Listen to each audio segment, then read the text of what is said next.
Her father, thank you. Her father was in the Army and helped manage the U.S. nuclear arsenal. Her brother John was in the Army. Her sister Lauren is now in the Army. And yet, Bhakti went to the other side of the world to be different from her family. So when she met me in 2014, it was another lightning bolt. She kept telling me that her guides had brought us together. And that just was how she thought, that she always had these guides directing her. So her guides wanted her to be a pacifist. Her guides wanted her to reach out to even the weakest people, the burn survivors around the world. Her guides wanted her to reach out to every homeless person who passed by. Like, walking down the street with her was always an experience of, okay, who will be the next person who Bhakti meets and will want to talk with and get to know. So she followed the guides because they brought her to the light. And she had grown up in lots of darkness. A family characterized by drinking beer, by physical violence, and proud of it. A family that criticized her for being spiritual to any extent at all. And so it was a struggle for her to connect with her family after she became Bhakti instead of Breck and Chin. It was a struggle for her to find the people to connect with.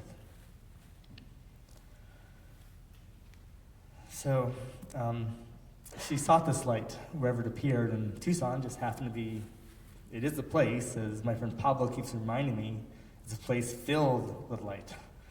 Like, people from all over the world come to Tucson because there's just so much light here. So it's natural for her to make her home here. I mean, the mountains are right next door. And a lot of people who are connected to spirit know that the mountains are just filled with spirit from natives who've lived here for 1,000 years. Our friend Saida noticed the same thing. So it was natural for Bhakti to come back here. In the 3 days before she died, she asked me to come back to Tucson with her and to build Maytown with her. So I'm not going to give you a complete chronology of her life. I am going to give you a chronology of her passions.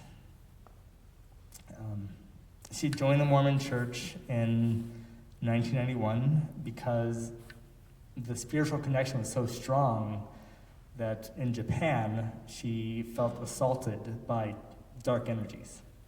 And so the Mormon Church protected her from that. Then she outgrew it, discovered the cause of burn survivors around the world, and from, I think, 2004 to the present day, she founded HandReach, which reaches out to burn survivors to this day. Then in 2018, she got the opportunity by a friend of hers from the Mormon Church to start a retirement community for Chinese American people who want to live in sort of a classical Chinese style. So she took the words May Guo, beautiful country, and Mayberry from the Andy Griffith Show, and combined them to be called Maytown. And Maytown, in the past 2 years, was an all-consuming passion of hers. She told everyone about it. She went throughout Tucson and tried to find the people who could support it, who could finance it, who could conceptualize it. And back in October, when she was in Thailand, she was there telling everyone about Maytown and getting lots of people to sign up because they love the idea too.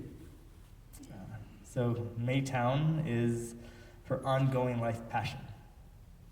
An intergenerational, intercultural, you name it, community that will start in Tucson and then spread outward to other parts of the US and other parts of the world. So the body standing next to me she was very much an embodied person. She believed wholeheartedly in the power of the body. And in the 10 days before she passed away, she told me about the importance of doing a body scan. In a world where we're sort of encouraged to be disembodied, she wanted us to reclaim our bodies, to be in tune as much as possible with our bodies. So, of course, Maytown is a place where the body is central, both in physical health, emotional health. And she was a beautiful woman. She was incredibly charismatic, incredibly inspiring. I think those guides, whatever spirits talked to her, whether in dreams or through other mechanisms like these voices she would hear, these guides really took her to the best places on the planet. She trusted them. They always led her to the right people, like me. The morning she met me, her guides had told her, you're going to meet this very special person today, your partner. So I've been on the receiving end of her spiritual guides. And her guides connected me with Leela. They connected me with the people from the culture camp in Washington, D.C., with the Human Awareness Institute in Boston. So I'm going to try to tap into those guides as best as I can, because if they worked for her, I'm sure they'll work for me. So, thank you, Leela. I'm done, yes. That covers it. Thank you. Thank you. Thank you so much. Thank you. Enrique, would you gift us with your second piece, please?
Thank you, Enrique, and thank you, Solache, for the drumming before, and there will be more drumming a little later.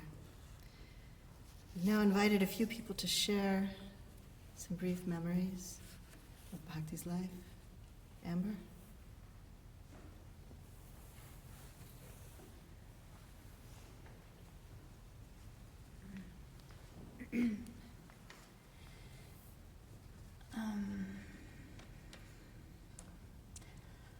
Bhakti and I connected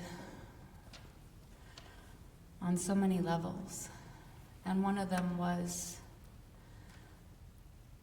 the shared experience of addiction.